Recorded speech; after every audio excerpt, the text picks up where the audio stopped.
The PKK is a Marxist-Leninist and Stalinist communist organization.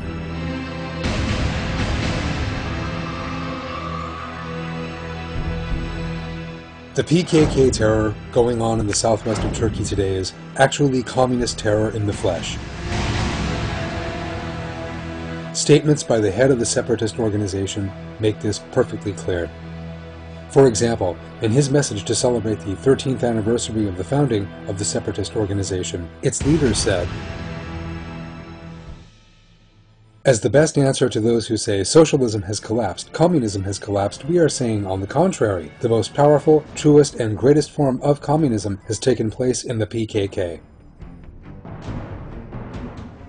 A speech on May 1, 1982 represents one of the many occasions on which the leader of the separatist organization openly states that the PKK is a Marxist-Leninist organization.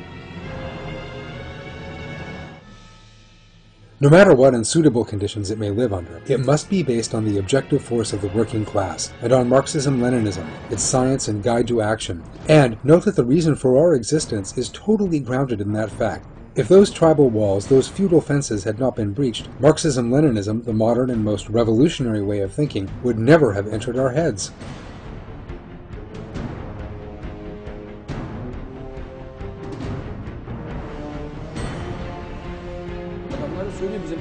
They themselves say that their party is a communist one, and all the laws of communism are set out and clarified in the party constitution.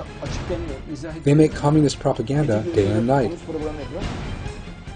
Every action, every slogan, and every declaration by the terrorist organization is communist. Striking statements at the organization's founding conference and on its website makes their devotion to Marxism perfectly clear.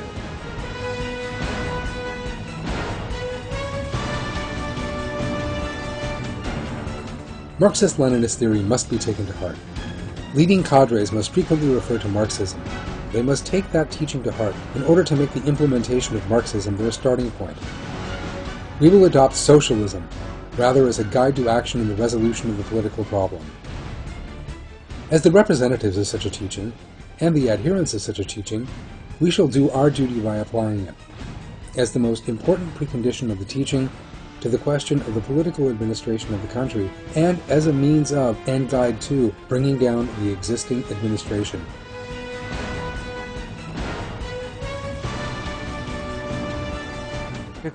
PKK terrorism in Turkey is one of the major communist uprisings in the world today. It is the greatest communist uprising in the history of the Turkish Republic. It is a Marxist-Leninist, Stalinist uprising. The fact that the organization has a Marxist-Leninist structure is made clear, both in indictments by prosecutors and in Turkish intelligence MIT reports, and in rulings by the courts. Indeed, the fact that for many years the organization used the hammer and sickle motif, the best-known symbol of communism, on its flag, is sufficient proof of this. The emblem was then altered by the organization for strategic and tactical reasons. Abdullah Öcalan, the leader of the separatist organization, says that the PKK's ideological foundation is based on Marxism and Leninism in another statement. The PKK has experienced a development in line with the Marxist-Leninist tradition. It is clear that from then on it will take shape on the basis of that legacy, which is inseparable in the way that flesh is joined to bone. Lenin represented it in the 1900s, and I represent the 21st century socialism, and I am building the new socialism by fighting real socialism and imperialism. Apo, Abdullah Öcalan, does what Lenin said. The communists in the southeast are doing what Lenin said. It is a religion, and they are applying that religion. They are observing the practices of the Marxist-Leninist religion. Öcalan, the separatist leader, praises the bloodthirsty communist leaders who slaughtered millions of people. The heroes of the proletariat, Marx and Engels, its theoretical and political genius, Lenin, and its practical masters, Stalin, Ho Chi Minh, and Mao, and many national and internationalist heroes marching under their leadership. These great heroes who stir up and organize mankind's consciousness of freedom and produce the armies known as people's armies occupy a truly great place in the history of mankind.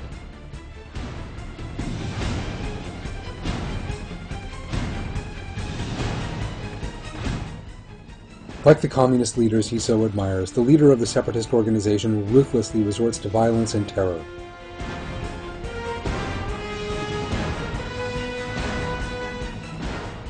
because that is what Marxism, Leninism, and Darwinism base their ideology and command on. Lenin explicitly stated that terror is an inseparable component of the communist ideology.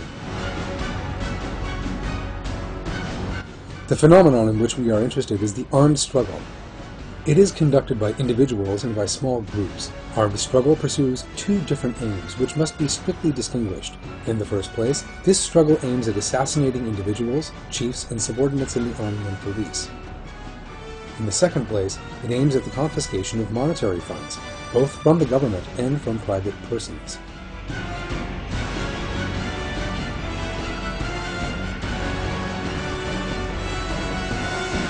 In other words, he says, of course we will bomb everywhere, kill people, and shed blood, and asks, is this not what communism necessitates?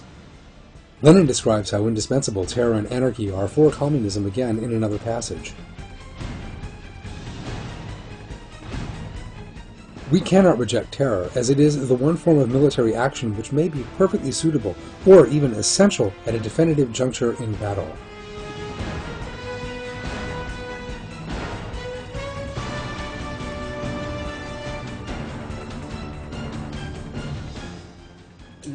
What does Lenin say? He says there is but one way for Marxism, Leninism to be put into practice, only one way. By terror, he says. Violence, revolutionary violence, meaning communist violence. He says it is not possible for communism to spread over the world without terror. It cannot spread without violence, he says. He says you cannot establish the dictatorship of the proletariat without killing police and gendarmes, bombing police stations, robbing banks, and breaking into rich people's homes, killing them and stealing their money. He says the only way to the dictatorship of the proletariat, for communism to grow, for a Marxist communist movement to grow, is through terror. He says that if you do the opposite, you are deviating from the Marxist-Leninist line. Aksini yaparsanız diyor, Marksist-Leninist çizgiden sapmış olursunuz diyor. The PKK primarily teaches those it will raise as terrorists dialectical materialism and Darwinism, the basis of this philosophy. There is no ethnic movement here, only a communist and irreligious one. The impression of Kurdish nationalism is entirely intended to mislead the people of the region. That is why a very powerful anti-Darwinist, anti-materialist, and anti-communist intellectual propaganda in all of Turkey is so necessary. There can be no materialism where there is no Darwinism, and there can be no communism where there is no materialism. There can be no PKK where there is no communism. The solution to the PKK is the destruction of Darwinism, materialism, and communism by means of scientific methods, and the foundation of the Turkish Islamic Union without delay. There is one solution, anti-materialist and anti-communist scientific activity. Once that is done, the communist jugular vein will be ripped open. What is the solution to an ideology? Eliminating the ideology. The only answer is to eliminate the belief, and that requires scientific activity. It will totally resolve the issue and end it in a very short space of time. They seek a solution to terror, to the PKK. There are 100 diseases, but only one cure. The whole world is now sick. But it can be cured with one single medicine. These 100 diseases will all disappear when a Turkish Islamic Union is established. The solution to the PKK is the destruction of Darwinism, materialism, and communism by means of scientific methods, and the foundation of the Turkish Islamic Union without delay.